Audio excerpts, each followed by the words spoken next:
آئیے سب سے پہلے ہمارا مدنی اور تاجدار سب سے مدنی آرام فرمانے والے داتا کالی نبی والے آقا محبوب پروردگار محمد مصطفیٰ جناب محمد مصطفیٰ صلی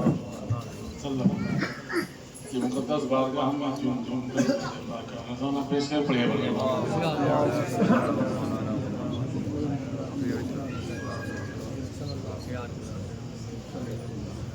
نہ کی اطاعت و طاعت نہ بندگی میں نے نہ کی اطاعت و طاعت نہ بندگی میں نے گزار دی تیری چوکھٹ میں زندگی میں نے اور جو زندگی سکون سے گزر نہ سکتی تھی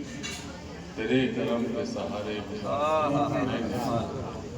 اور بقائی حسن تخیل کے ذوق رنگی سے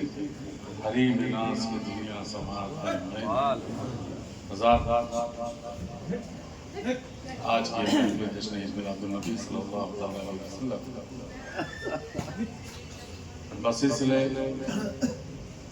دعوت رجب شریف کو سبھی کو شریف منعقد ہے جس میں آپ ہم سب شریک ہیں رب کائنات نے محفل کے سبتے میں آپ کو ہماری سب کے حاضرین کو اپنی بارگاہ میں قبولیت درجہ عطا فرمائے اور بھائی حاجی نعیم بقائی فریم بقائی و جملہ اہل خانہ کو اس کا بھی عطا فرمائے ابھی آپ نے اس منبر رسول سے نعت رسول صلی اللہ علیہ وسلم منقبت اور ایک اچھی گفتگو حضرت عزیزہ حضرت حافظ بخاری رحمانی صاحب سے سماعت فرمائی رب کائنات اپنے حبیب کے صدقے میں ہم کو اور آپ کو سب کو انتظار کی بتائی باتوں پر چلنے کی توفیق میں بھی تھوڑی دیر کے لیے حاضر آ گیا بھائی صاحب ارشاد فرما رہے تھے کہ محفل چاہے چھوٹی ہو چاہے بڑی ہو نسبت اس کی بہت بڑی اور اس لیے بڑی کہ ہم نبی کی امتی ہیں ان کا ذکر کر رہے ہیں اور ان کے ذکر کی محفل میں بیٹھے تو ظاہر سی بات جو سب سے اعلیٰ و اعلیٰ ہو اور اس کا ذکر ہو تو وہ محفل کبھی چھوٹی نہیں کی مختصر ہی صحیح لیکن ایک امتی ہونے کی حیثیت سے ہم آپ تشریف فرما اور یہ ہماری موجودگی ہماری وابستگی اس دین کی طرف رجوع کرتی ہے جو دین ہم کو نبی کریم صلی اللہ علیہ وسلم سے عطا ہے اور اس دین کو جتنا آسان سمجھا گیا اتنا آسان ہے اور آج کی تاریخ میں اس دین کو ہم اتنا ہی سمجھتے ہیں کہ جمعے کی نماز میں ہی ہم دین باقی ہم مسلمان گھر میں پیدا ہوئے ہیں اس لیے ہم دین اگر ہم اس کو دین سمجھتے ہیں تو یہ ہماری ناسمجھی دین وہ ہے کہ جب لوگ اس دین پر عمل کرتے ہیں تو خلیفہ اول حضرت ابوبکر صدیق رضی اللہ تعالیٰ عنہ پر جب اس دین پر لوگ عمل کرتے ہیں تو خلیفہ دوم حضرت عمر فاروق رضی اللہ تعالیٰ عنہ پر جب اس دین پر لوگ عمل کرتے ہیں تو خلیفہ سوم حضرت عثمان غنی بنتے ہیں جب اس دین پر لوگ عمل کرتے ہیں تو مولا کائنات فاتح خیبر بنتے ہیں اور جب اس دین پر عمل کرتے ہیں تو وہ صحابہ بنتے ہیں جن کے لیے میرے آقا نے ارشاد فرمایا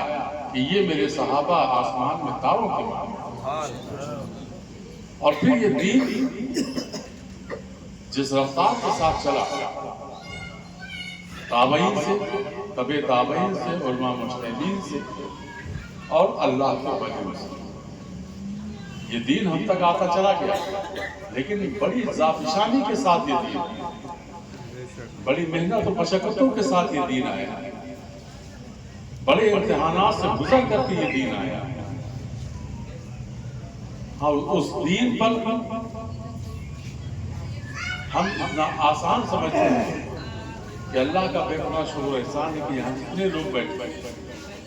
کہیں نہ کہیں کسی نہ کسی بزرگ کے ماننے والے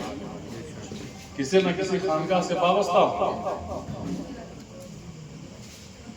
ہم نے جو دین کو سمجھا، ہم نے جس دین کو آج کے دور میں جانا ہے، وہ جب ہم خانقاہوں میں پہنچتے ہیں تو صرف یہ سمجھتے ہیں کہ اس دین میں ہم نے چادر چڑھا دیا، ہم نے نذر کرا دیا، فاتحہ کرا دیا، ہم نے بریانی بنا دی، ہم نے زردہ بنا دیا، یہی ہمارا دین ہے، یہی ہمارے لیے اہمیت ہے۔ بہت صاف سمجھ لیجیے کہ کسی بھی اللہ کے ولی کی بارگاہیں، کوئی بھی خانقاہ ہے، ہماری چادر، پھٹیا، بریانی، زردے کی محتاج نہیں، بلکہ ہم سب ان کے کرم کے محتاج ہیں۔ ہماری سچی وابستگی ان بزرگوں کی بارگاہوں سے اگر ہے تو وہ دین پر عمل کی بنیاد ہے۔ اگر ہم اس دین پر عمل نہیں کرتے ہیں تو یہ ساری چیزیں ہمارے منہ پہ مار دی جائیں گی۔ اگر ہم عمل کر کے اس دین پر عمل کر کے ان کی بارگاہ میں جائیں گے تو اگر ہماری حیثیت ایک گلاس پانی کی ہے تو وہ بھی ان کی بارگاہ میں قبول ہو جائے گی۔ آج ہم پر مشکلیں، پریشانیاں پڑتی، تکلیفیں آتی، ہماری توقع صرف اتنی رہتی ہے کہ ہم بارگاہوں میں جائیں، اپنی پریشانیاں، تکلیفیں عرض کریں اور ٹھیک کریں، یا اس سے تھوڑی سے آگے بڑھ گئے تو پیر صاحب مل جائے تو تعویذ لکھ دیں۔ تو جتنا ہم اس چیز پر یقین رکھتے ہیں کہ تعویذ سے ہم ٹھیک ہو جائیں، جتنا ہم اس چیز پر یقین رکھتے ہیں کہ بارگاہوں میں ہم منت مانگ لیں، اتنا ہی یقین ہم اللہ کی اس فرمانبرداری کے ساتھ جب ان اللہ کے ولیوں کی بارگاہوں میں جائیں گے تو نہ تو ہم کو تعویذ کی ضرورت پڑے گی، نہ ہم کو منتوں کی ضرورت پڑے گی، بلکہ ان اللہ